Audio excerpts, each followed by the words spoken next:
Tengo el honor de ofrecer la palabra al compañero Rafael Correa Delgado, presidente de la República del Ecuador. Gracias a Dios, presidente Castro no dijo ese excelentísimo presidente, porque suena a lentísimo presidente, ¿no? Entonces, queremos ser lo más ágiles posible en la integración de nuestra América.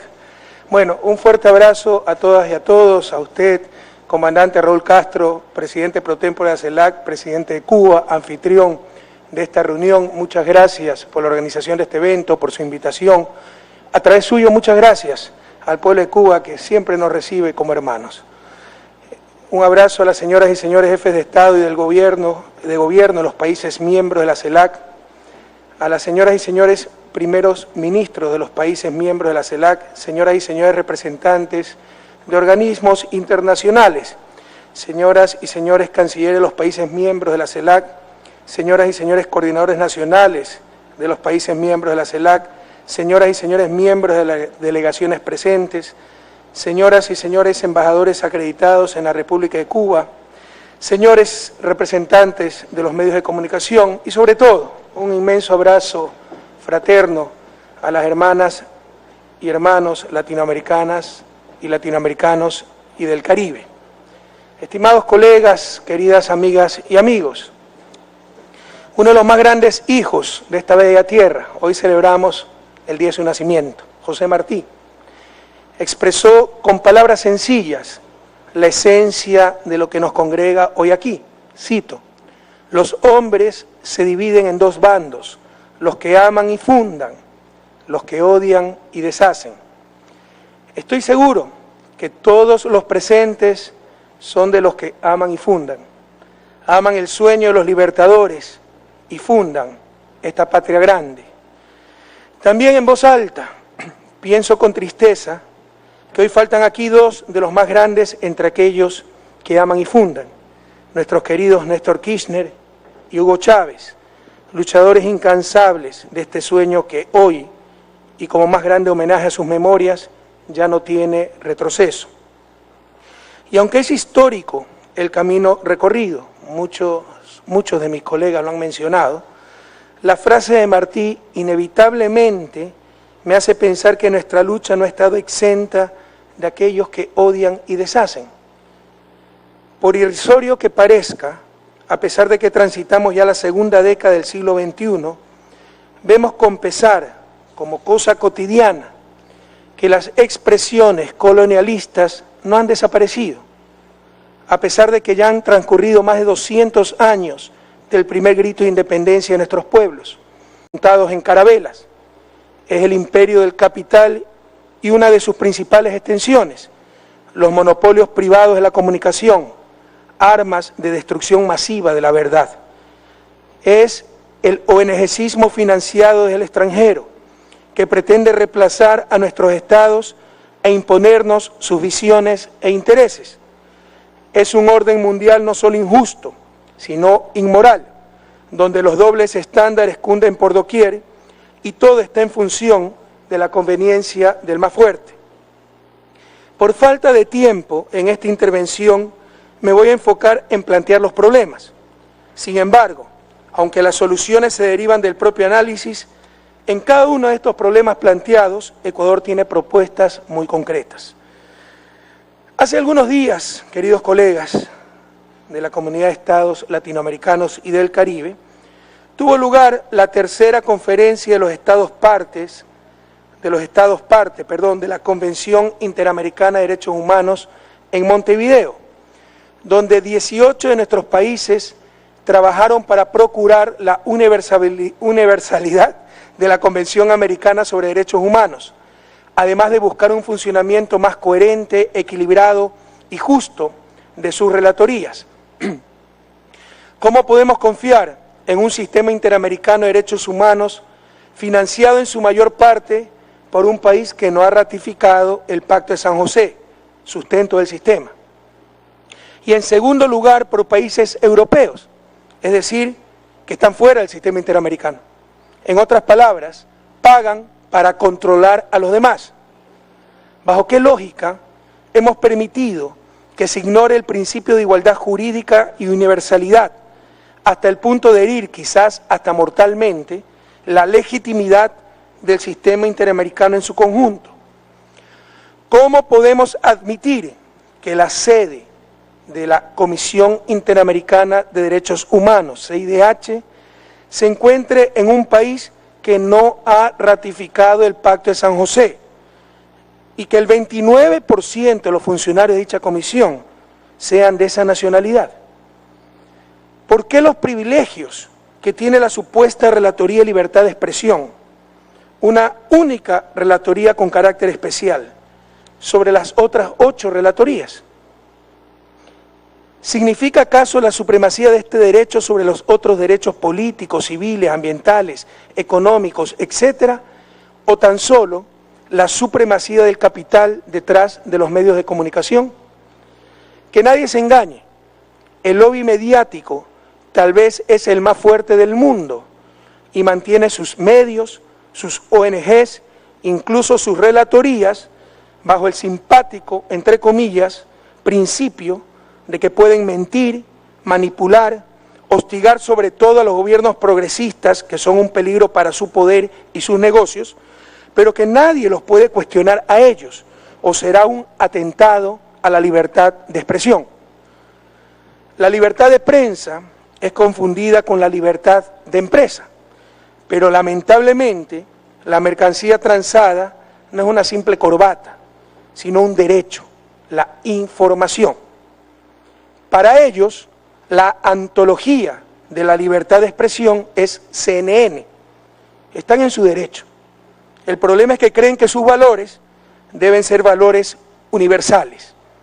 Es el nuevo imperialismo. Como alguna vez me dijo usted, comandante Raúl Castro, desde que se inventó la imprenta, la libertad de prensa no es otra cosa que la voluntad del dueño de la imprenta. Y esto, si queremos tener verdadera libertad de expresión en el siglo XXI, debe cambiar. La libertad para nuestros pueblos, no para el capital. Es claro, y esto ya hay que hablarlo sin temores, que requerimos nuestro propio sistema de derechos humanos, sin influencia de países hegemónicos, sin presencia del más ilegítimo ONGismo, del poder mediático, sistema con una nueva y amplia visión, esto es, que cualquier poder, no solo el Estado, puede atentar contra los derechos humanos, poderes tales como el de las transnacionales o el mismo poder mediático. Pero no es solo un sistema interamericano de derechos humanos el que está cuestionado por sus inconsistencias, incoherencias y doble moral. Es la propia OEA, Organización de Estados Americanos, la que debemos cuestionar. ¿Para qué sirve la OEA si todavía permite un descarado colonialismo al frente de nuestras costas, como es el caso de las Islas Malvinas, islas argentinas y latinoamericanas?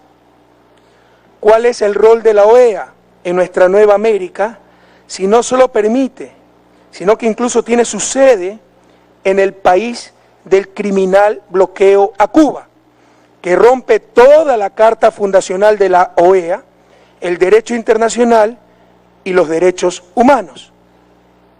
Parafraseando a Fidel, bien podría llamarse la OEA el Ministerio de las Colonias. Debemos hacer, queridos colegas, de América Latina y el Caribe un espacio de mujeres y hombres libres. Aquí se ha hablado mucho de tecnicismo y está muy bien, pero entendamos que el primer paso para superar la pobreza es un problema político, cambiar las relaciones de poder, liberar a nuestros países de neocolonialismos, de poderes extranjeros y al interior del poder de las élites que siempre nos han dominado. Debemos hacer de América Latina y el Caribe un espacio de mujeres y hombres libres, sin aceptar en estas tierras groseros neocolonialismos. En los últimos años, 4 países, Venezuela, Nicaragua, Bolivia y Ecuador, hemos denunciado el Tratado Interamericano de Asistencia Recíproca, TIAR, un texto que solo sirvió para justificar las intervenciones militares norteamericanas en Guatemala en 1954, en Cuba en 1962, en Panamá en 1964 o en República Dominicana en 1965-1966. Pero no sirvió para evitar agresiones extrarregionales, como supuestamente era su fin, como en el caso de Malvinas en 1982. Con el Consejo Suramericano de Defensa ya estamos trabajando en el diseño de una nueva doctrina de seguridad regional centrada y pensada desde nuestras latitudes. Pero los neocolonialismos continúan. Basta ver el Grupo de Acción Financiera, el llamado GAFI, que supuestamente lucha contra el lavado de dinero y financiamiento al terrorismo, y le exige a nuestros países, bajo graves amenazas, lo que nunca le exige ni han cumplido los países hegemónicos. O bastaría ver los tratados de protección recíproca de inversiones, una de las más claras expresiones del imperio del capital. Sociedades sometidas al mercado y no mercado sometido a las sociedades. Pueblos en función del capital y no el capital en función de nuestros pueblos. Bajo la falsa premisa de atracción de la inversión extranjera directa, estos instrumentos, muchos de ellos negociados bajo un formato único, impuestos y condicionados por intereses de grandes capitales y países hegemónicos, han rendido una buena parte de nuestra soberanía ante tribunales privados. Tribunales que manejan el discurso de la seguridad jurídica, cuando en realidad todos conocemos a quienes sirven. Una clara demostración de lo anterior es el caso Chevron Texaco, petrolera que destruyó la selva ecuatoriana y después de 20 años de litigio fue condenada por tribunales ecuatorianos en un juicio puesto por las comunidades amazónicas, sector privado. Con su prepotencia y su poder corrupto y corruptor, para evitar su responsabilidad, la petrolera Chevron Texaco ha llevado al Estado ecuatoriano al Tribunal Arbitral de La Haya, en el marco del Tratado de Protección Recíproca de Inversiones firmado con Estados Unidos. Y el tribunal se ha declarado competente para tratar el caso, pese a que no es un juicio entre Estado y transnacional, sino un juicio entre privados, lo que no es materia de arbitraje. Y no obstante que Texaco dejó de operar en Ecuador en 1992 y el tratado con Estados Unidos es de 1997, es decir, aplican retroactivamente el tratado, violando principios universales del derecho. Ya nada sorprende en una institucionalidad internacional que no está en función de la justicia, sino tan solo del más fuerte. Pero invito a todos ustedes a visitar mi país e ir a la selva a meter su mano en las piscinas tóxicas dejadas por Texaco. Esa mano, 30 años después de que la compañía dejó el país, saldrá llena de residuos de petróleo. Es la mano sucia de Chevron. Además del daño ambiental irreparable y el perjuicio a la salud de nuestros compatriotas, esta experiencia nos ha permitido ratificar algo que ya veníamos denunciando: la privatización del derecho y el despojo de la soberanía jurídica de los estados, materializada a través de los tratados de protección recíproca de inversiones. Probablemente, queridos colegas, no hay otro aspecto donde sea más urgente la integración. La única forma de resistir y liberarnos del imperio del capital es la integración. Separados, será el capital transnacional el que nos imponga sus condiciones. Unidos, serán nuestros pueblos los que impongan las condiciones al capital. El injusto orden mundial pretende una nueva división internacional del trabajo.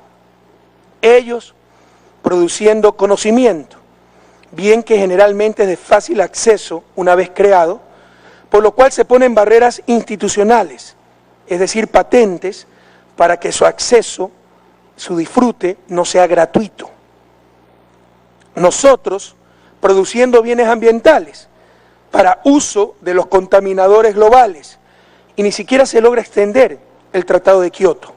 Peor aún, recibir una justa compensación por proveer los bienes más importantes para la vida en el planeta. Si ustedes usan un invento sin pagar el correspondiente royalty, regalías en español, se van hasta presos. Si ellos destruyen nuestro planeta, a pesar de los bienes ambientales que nosotros producimos, no pagan absolutamente nada.